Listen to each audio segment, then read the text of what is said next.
If you're thinking about booking a Panama Canal cruise, stop scrolling for a second because this cruise can be absolutely incredible, or it can leave you thinking, why didn't anyone tell us this beforehand?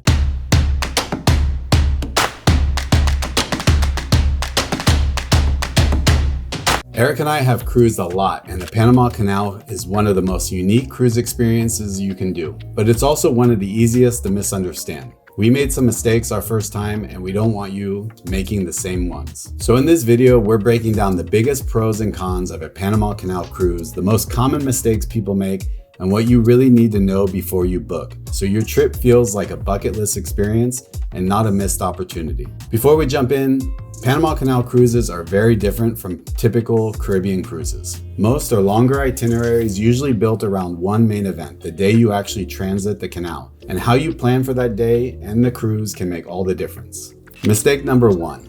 Let's start with the biggest decision you'll make, a partial transit or a full transit. A full transit is the classic bragging rights version.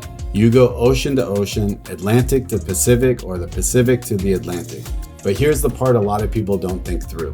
A full transit usually means you're not coming back to where you started. Most full transits sail Florida to California or California to Florida, which means you'll need airfare to get back home or airfare to get to the embarkation port. And that cost can really add up quickly. A partial transit, on the other hand, still takes you into the Panama Canal. You still experience the locks.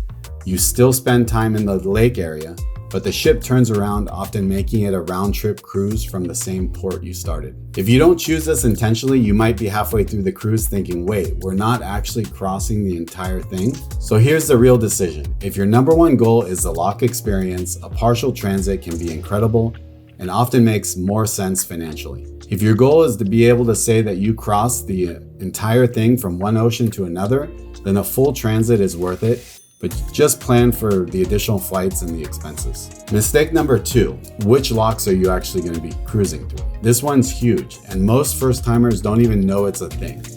There are two very different Panama Canal experiences, the original historic locks and the newer expanded locks. The historic locks are Gatun, Pedro Miguel, and Miraflores.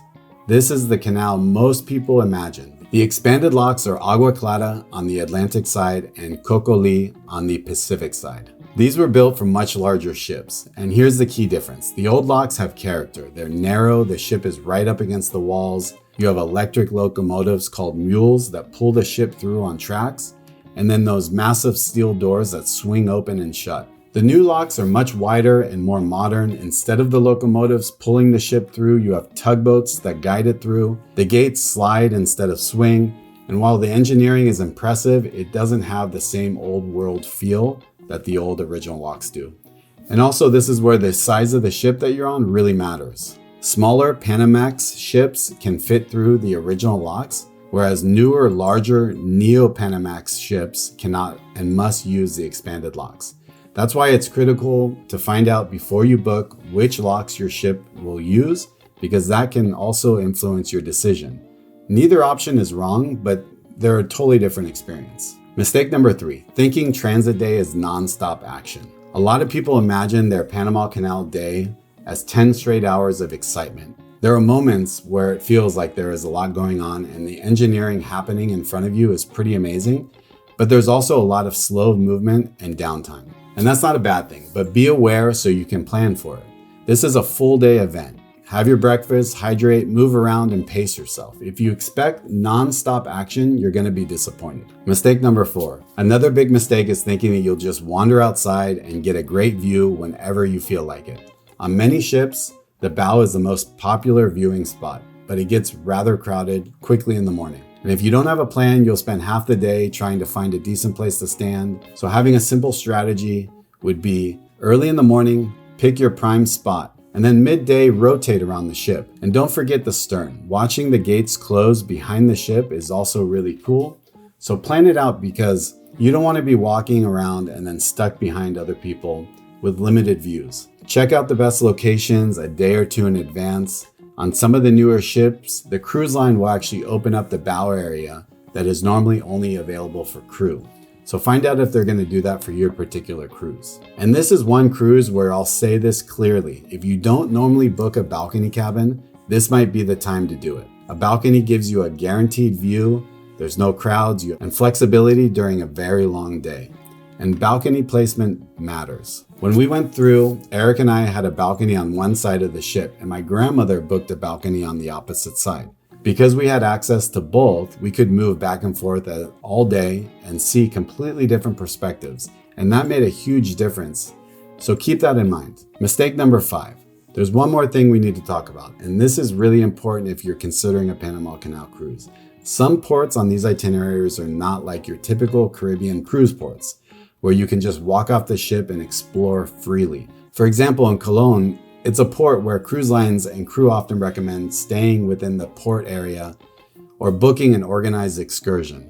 When we were there, security made it very clear that the port complex itself was a safe zone, but venturing out of that independently was not recommended. Many passengers will choose to stay within these secure port areas, enjoy the shopping, the amenities there, or book a cruise line or reputable third-party excursion instead of exploring on your own. Now, that doesn't mean all ports on a Panama Canal itinerary are like that, but when we went to Limón, for example, we had an amazing excursion, but we did some ziplining through some absolutely incredible scenery, but we booked that in advance with a reputable company. So research the ports ahead of time. Some ports are fantastic with the right excursion, others are best enjoyed within the port area, and that's perfectly fine, but know this information before going in. Now let's talk about the real cons, not deal breakers, but things that you should be aware of. First, the demographic on a Panama Canal cruise skews much older. Most Panama Canal itineraries are 12 to 15 days, which attracts more retirees since most working families can't take that much time off. The first time Eric and I went through and did this cruise, we were in our early 30s and felt like some of the youngest people on the ship. We didn't mind that at all. The vibes were great, more relaxed, less of a party scene, and a much slower pace. Second, a full transit can cost more. As I mentioned earlier, because of the one-way itineraries and cross-country flights, the convenience factor definitely changes. It can still be totally worth it. You just need to plan and budget accordingly. My final thoughts. A Panama Canal cruise can be one of the most fascinating cruises you'll ever take, but only if you plan it right. Choose partial versus full transit intentionally. Know which locks your ship will use, have a viewing plan for your day through the canal, and understand the ports you will be visiting in advance. And go in with the right expectations. If you've done a Panama Canal cruise, let us know in the comments. Did you do the old locks or the new locks, a full or partial transit? And what would you do differently? Again, thank you for watching this video. Don't forget to like and subscribe. Ask your questions below, and we'll see you on the next video.